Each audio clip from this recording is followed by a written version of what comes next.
Oke kawan-kawan, ini akan jadi siniar atau podcast. Jadi gaya saya akan tetap ngobrol seperti ini, tidak akan terlalu banyak animasi. Kita akan mulai dari respon terhadap sebuah e-book yang tiba-tiba menyatakan bahwa manuskrip temuan saya itu palsu. Bagi yang baru mampir di sini, saya Rumah Labas, saya Nahdien, Gus Durian, dan Historian. Jangan lupa follow dan subscribe Paman Ngantor sekarang supaya tidak ketinggalan video berikutnya. Oke, masuk ke inti masalah. Jadi klaim Ki Imad itu cukup sederhana, namun saya pun kaget ternyata dipercayai orang-orang sebagai argumen yang luar biasa. Manuskrip yang saya angkat di dalam buku yang kami terbitkan di Robito Alawiyah itu katanya memasukkan sebuah sanad. Caranya, menurut dia, dengan menyalin sanad dari Tarikh Baghdad karya Al-Khatib, tapi mengganti murid Ibn atau Husain Al-Askari. Kalau di Tarikh Baghdad itu nama yang tertulis adalah Ali bin Muhammad Al-Maliki, maka dalam manuskrip saya itu muncul nama Abdullah bin Ahmad Al-Abah Al-Alawi. Karena nama ini kata Kiai Imad itu tidak tercatat di Tarikh Baghdad, jadi dia menyimpulkan bahwa manuskrip ini adalah cangkokan, disusun bukan untuk meriwayatkan hadis, tapi untuk kepentingan politik nasab. Sekarang mari saya luruskan pelan-pelan ya. Pertama-tama, penting untuk tahu bahwa dalam tradisi naskah itu ada dua jenis manuskrip. Manuskrip otograf dan manuskrip apograf. Manuskrip otograf adalah manuskrip yang ditulis langsung oleh pengarangnya, sementara manuskrip apograf adalah salinan dari manuskrip lain dan biasanya itu lebih tua. Jadi dari sini saya cuma ingin menyampaikan bahwa tidak semua kitab yang kita warisi hari ini itu berasal dari otograf atau berasal dari pengarangnya langsung. Banyak sekali yang hanya berbentuk apograf dan ini sangat normal. Contoh gampangnya begini, Tarikh As-Suluk fi Tabaqatil Ulama wal Muluk itu kan karya Al-Janadi, seorang sejarawan asal Janat yang wafat pada tahun 732 Hijriah. Uniknya, fun fact, tidak ada satupun naskah yang kita miliki sekarang itu berasal dari tangan langsung Al-Janadi sendiri. Semuanya itu berbentuk apograf. Al-Aqwa, menghakiki kitab As-Suluk, menyatakan bahwa dia hanya memiliki 3 macam apograf. Satu disalin tahun 820, kemudian yang disalin tahun 838, dan yang terakhir itu 1051 Hijriah. Ini artinya 100 tahun lebih dari wafatnya sang penulis. Dan ini tidak membuat kitab As-Suluk itu otomatis menjadi kitab yang palsu, karena hal seperti ini, seperti yang saya katakan tadi itu cukup normal di dunia filologi. Jadi ketika ada yang bilang manuskrip yang saya bawa ini palsu hanya karena berupa apograf atau disalin belakangan, itu jelas salah kaprah. Dari sini saya cuma pengen bilang bahwa memahami konteks tradisi penyalinan manuskrip itu cukup penting. Sekarang mari masuk ke bantahan pertama saya, yaitu masalah kronologi. Jika yang dimaksud dengan Kiai Imad adalah manuskrip Habib Salim bin Jindan, maka bisa saya pastikan bahwa manuskrip ini berjenis apograf yang disalin oleh Habib Salim sekitar tahun 1349 Hijriah. Kalau dikonversi itu sekitar 1931 Masehi atau 1930-an lah. Saat itu beliau ada di Tanah Haram untuk berhaji. Sementara Ki Imad itu kan baru menggugat nama Abdullah bin Ahmad bin Isa atau Ubaidillah bin Ahmad bin Isa itu pada tahun 2022. Jadi hitung saja, selisihnya itu kan 91 tahun. Pertanyaannya, bagaimana mungkin manuskrip yang selesai disalin pada tahun 1930 atau 1931 itu diniatkan untuk menjawab tuduhan yang baru muncul 9 dekade kemudian, hampir 100 tahun setelahnya. Ki Imad kan membatalkan nama Ubaidillah bin Ahmad bin Isa atau Abdullah bin Ahmad bin Isa itu kan sekitar tahun 2022. Jadi ini jelas kayak tidak masuk akal jika Habib Salim itu waktu itu menyalin manuskrip hanya untuk kepentingan politik nasab. Bantahan saya yang kedua tentang logika pemalsuan. Jadi Habib Salim itu kan seorang muhadis besar, diakui oleh para ulama hadis pada zamannya, dan seingat saya beliau itu mendirikan satu organisasi kalangan muhaddisin atau Thaifatul Muhaddisin. Ini artinya beliau itu sangat paham tentang kitab-kitab hadis utama atau kitab-kitab induk. Kalau beliau mau memalsukan sebuah riwayat, apakah mungkin beliau itu memilih jalur yang paling gampang ketahuan? Tarikh Baghdad itu kawan-kawan adalah sebuah kitab yang besar, tersebar luas, sangat terkenal dan bahkan dihafal banyak orang dan dipelajari lintas generasi. Menyalin sanad dari sana, lalu Habib Salim menempelkan satu nama baru, bagi saya itu bukan tindakan yang cerdik, itu bunuh diri akademik.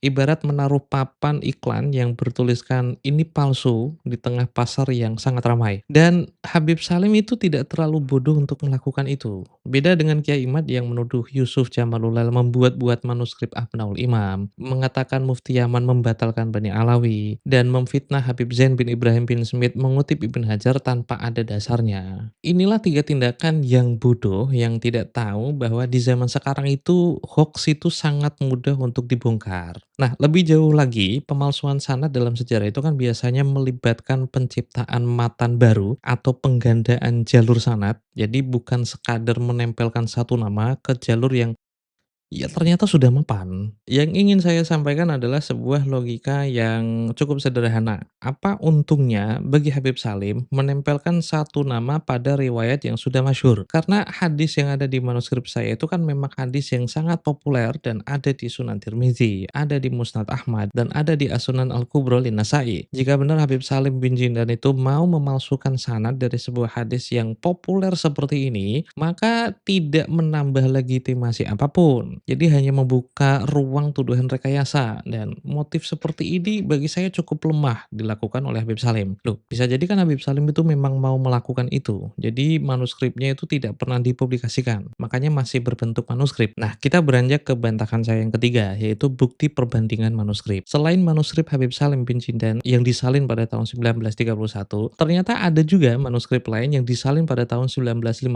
oleh seorang ahli hadis juga yang ternyata bukan Ba'alawi. Uniknya, dua manuskrip ini menyalin apograf yang berbeda. Yang satu bersumber dari salinan tahun 609 Hijriah, yang lain dari salinan tahun 536 Hijriah. Tapi ketika saya bandingkan kedua naskah ini, isi keduanya itu sangat identik, bahkan cukup mirip pada bagian-bagian kunci. Kalau memang ada pemalsuan, mengapa dua jalur penyalinan berbeda ini menghasilkan teks yang sama? Bukankah ini menunjukkan bahwa Habib Salim itu menyalin sebuah naskah dengan akurat dan ini sekaligus memperkuat stabilitas tradisi manuskrip dalam tradisi Islam ya? Mungkin ada gugatan seperti ini, bahwa dulu Mbak Azib itu pernah membuktikan bahwa apa yang disalin oleh Habib Salim Bijidan itu ternyata tidak ditemukan dalam perpustakaan Arif Hikmat. Bahkan Mbak Azib sempat ngomong kalau manuskrip itu cuman ada di kolong mejanya Habib Salim saja. Di penjuru dunia manapun tidak akan ditemukan selain di rumahnya. Sanggahan seperti ini kawan-kawan juga sanggahan yang saya kategorikan sebagai sanggahan yang lucu. Dulu penulis Mashra'ur Rawi yang bernama Asyili itu pernah mencari-cari manuskrip Ibn Hasan yang wafat pada tahun 814 Hijriah dan sampai beliau wafat pun tidak pernah ketemu. Uniknya, manuskrip Tarikh Al-Wasit karya Ibn Hasan tadi itu ditemukan oleh Ba'azib dan akhirnya ditahqiq dan diterbitkan di masa sekarang. Usut punya usut, ternyata manuskripnya itu ada di Inggris, tepatnya di Bodleian Libraries, bukan di Yaman. Pantas saja Asyili itu tidak menemukannya di Hadramaut, lawang sudah ada di Oxford waktu itu. Untuk kasus ini saya akhirnya teringat pada sebuah kisah tentang Syekh Muhammad Abduh yang wafat pada tahun 1905 Masehi. Sang mujadid dari Mesir ini pun pernah memberikan kesaksian ya, bagi saya cukup penting tentang hilangnya manuskrip-manuskrip penting dalam dunia Islam di abad ini. Beliau akhirnya memberikan analogi lucu seperti ini. Seseorang yang mencari kitab Al-Mudawwanah karya Imam Malik atau kitab karya Imam Syafi'i atau karya-karya awal dalam mazhab Hanafi seperti seseorang yang mencari Al-Quran di rumah seorang ateis. Hal ini beliau sampaikan karena saking langkanya karya-karya tersebut, lantaran manuskripnya juga sulit ditemukan. Hal yang sama juga ternyata disampaikan oleh Vladimir Ivanov yang sekitar tahun 50-an itu mencari manuskrip Tahafutul Falasifah karya Imam Al-Ghazali yang kini sangat terkenal dan digandrungi banyak orang karena mengkritik filsafat. Jadi ketika itu Vladimir ngobrol di Bukhara tepatnya, ngobrol dengan ahli teologi dan filsafat. Lantas ketika obrolan itu sampai kepada kitab Tahafutul Falasifah, malangnya, banyak intelektual yang tidak pernah mendengar karya Imam Al-Ghazali tersebut. Apa yang saya sampaikan ini bukan kata saya. Kalian bisa baca temuan Ahmad El-Syamsi di buku ini, dan coba lihat sendiri kenapa ada banyak manuskrip yang dulu sempat hilang, akhirnya kita temukan dan kita nikmati dalam bentuk modern di masa sekarang. Nah, di titik ini saya ingin menekankan prinsip beban pembuktian, karena kemungkinan akan ada yang ngomong, jika manuskripnya benar-benar ada dan tidak hanya satu, seharusnya saya menunjukkannya. Jadi gini ya kawan-kawan, Ki Imad itu menuduh manuskrip saya palsu berkali-kali. Jangankan yang lebih tua ya, bahkan yang menganulir keyakinannya bahwa nama Ubaidillah itu kan terputus 550 tahun, ya juga dipalsu-palsukan. Padahal jumlahnya itu lebih dari 5, beda sumber, beda orang, beda salinan, tapi menceritakan tokoh yang sama, yaitu Ubaidillah bin Ahmad bin Isa, dan tetap saja dipalsu-palsukan. Dari sinilah saya menduga bahwa Ki Imad ini orang konyol yang mau benarnya sendiri. Ya, akhirnya untuk apa meladeni orang konyol seperti ini? Ditambah, siapa yang menuduh itu kan ya dialah yang seharusnya membuktikan. Disebut palsu itu kawan-kawan, kalau salinan Habib Salim itu berbeda dengan naskah sumber asli yang dia salin. Kalau hanya berkata ini mirip sanad tarikh Baghdad, berarti ini palsu. Itu bukan bukti. Bukti itu harus berbentuk bukti positif. Kalau Ki Imad menuduh, mestinya dia itu menghadirkan manuskrip lain yang berbeda isinya, yang manuskrip tersebut merupakan sumber asli yang disalin oleh Habib Salim bin Jindan. Itulah baru argumen positif. Jadi jangan dibalik, seolah-olah saya itu yang harus membuktikan ini asli. Karena kalau bodoh itu jangan ngajak-ngajak orang gitu. Ya Anda sendirian saja. Oke, sekarang kita beralih ke membedah dalil utama Ki Imad, yaitu daftar 11 nama yang disebut dalam Tarikh Baghdad. Menurut Ki Imad, karena Abdullah bin Ahmad bin Isa itu tidak ada di dalam daftar itu, berarti dia itu mustahil murid dari Husain al-Askari. Padahal, siapapun yang terbiasa membaca kitab biografi itu akan tahu bahwa daftar itu bukan daftar lengkap seorang guru memiliki murid, melainkan hanya jalur yang sampai kepada Al-Khatib al-Baghdadi sendiri. Dalam deklarasi itu, jika kalian lihat, Khatib al-Baghdadi itu tidak menyatakan bahwa murid Husain al-Askari hanya 11, dan 11 nama itu seperti tertera dalam rentetan ini. Akan tetapi, ini hanya bukti bahwa dari semua orang yang meriwayatkan hadis dari Husain al-Askari, hanya 11 orang yang hadisnya itu sampai kepada Khatib al-Baghdadi. Analogi gampangnya itu seperti ini.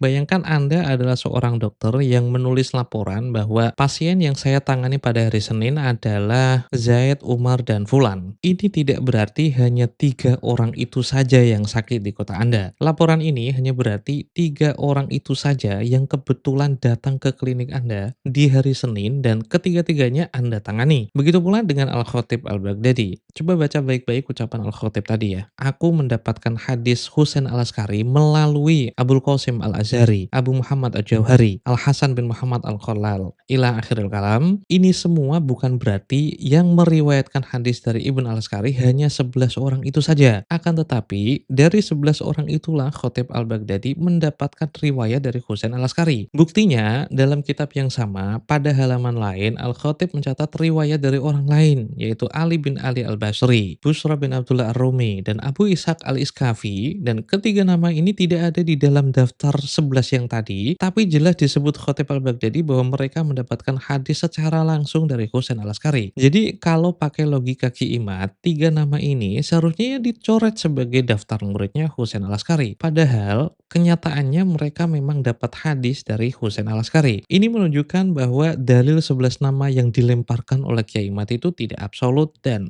ternyata runtuh juga dan tidak keren-keren amat. Saya jadi heran sama orang-orang yang menyebarkan argumentasi ini. Mereka ini sebenarnya sadar nggak sih kalau sedang dibodohi oleh Ki Imad itu?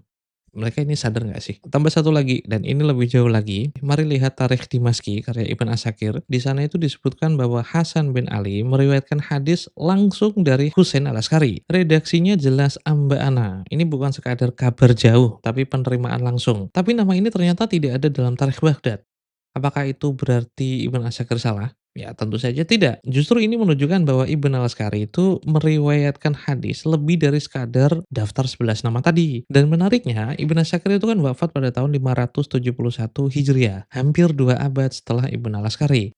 Jarak waktunya jauh, namun saya yakin riwayat ini akan tetap diterima oleh Ki Imad. Kenapa? Ya karena bukan Ba'alawi. Karena kalau Ba'alawi itu pasti akan dicarikan dalil konyol untuk membatalkannya. Sekarang pertanyaan saya jadi begini. Mengapa riwayat yang jaraknya 2 abad bisa diterima, tapi manuskrip apograf dari Habib Salim bin Jindan yang bersumber lebih dekat justru ditolak mentah-mentah? Bukankah Hasan al-Alal itu wafat sebelum 490 Hijriah? Dan Habib Salim bin Jindan itu menyalin naskah itu dari sumber manuskrip yang mendekati masa manuskrip Tarikh Dimaski karya Ibn Asakir. Inilah yang saya sebut dengan standar ganda. Kalau menyulitkan Ba'alawi diterima, kalau tidak ya ditolak begitu saja. Jadi mari saya simpulkan. Tuduhan Ki Imad terhadap manuskrip saya itu berdiri di atas fondasi yang rapuh. Pertama, secara kronologis itu tidak mungkin manuskrip itu disalin untuk menjawab tuduhan yang baru muncul 91 tahun kemudian. Kedua, logika pemalsuan itu tidak masuk akal. Menyalin sanad yang sangat masyhur lalu menempelkan satu nama itu bukan strategi yang realistis. Strategi yang bahkan tidak mungkin ditempuh ahli hadis seperti Habib Salim bin Jindan.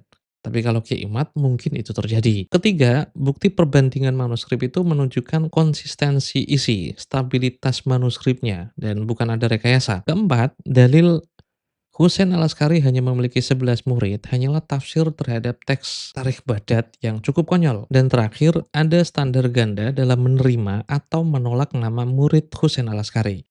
Dan akhirnya kita kembali pada prinsip dasar. Dalam dunia ilmiah, siapa yang menuduh itu harus mendatangkan bukti, bukan sekadar tafsir konyol dan sempit seperti tadi. Manuskrip apograf adalah hal biasa. Maka kehadiran manuskrip apograf versi Habib Salim bin Jidan itu ya normal-normal saja dan merupakan bagian dari tradisi penyalinan ilmiah dalam tradisi Islam. Menyebutnya palsu tanpa perbandingan konkret dan positif ya ini kan jadi retorika yang sangat kosong. Oke, saya prediksi akan ada yang menggugat seperti ini. Dari semua nama yang saya sebutkan tadi itu kan tidak ada Abdullah bin Ahmad bin Isa. Jadi video ini tidak bisa memvalidasi Abdullah bin Ahmad bin Isa sebagai sosok historis.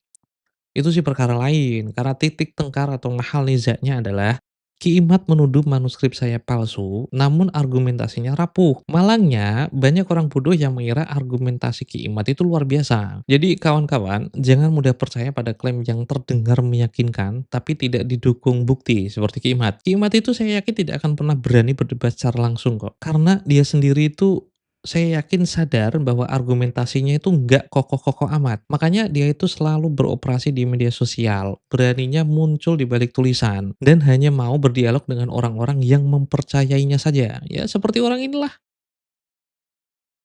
Walhasil saya itu tidak keberatan jika manuskrip saya diuji. Tapi ujilah dengan standar yang memang diterima meja akademik, bukan dengan logika yang gampang runtuh seperti tadi. Dan saya kira setelah penjelasan ini, kita bisa menilai sendiri betapa lemahnya tuduhan Kiai Imad. Saya Romal Abbas, ini Papanjang Kantor, sampai jumpa.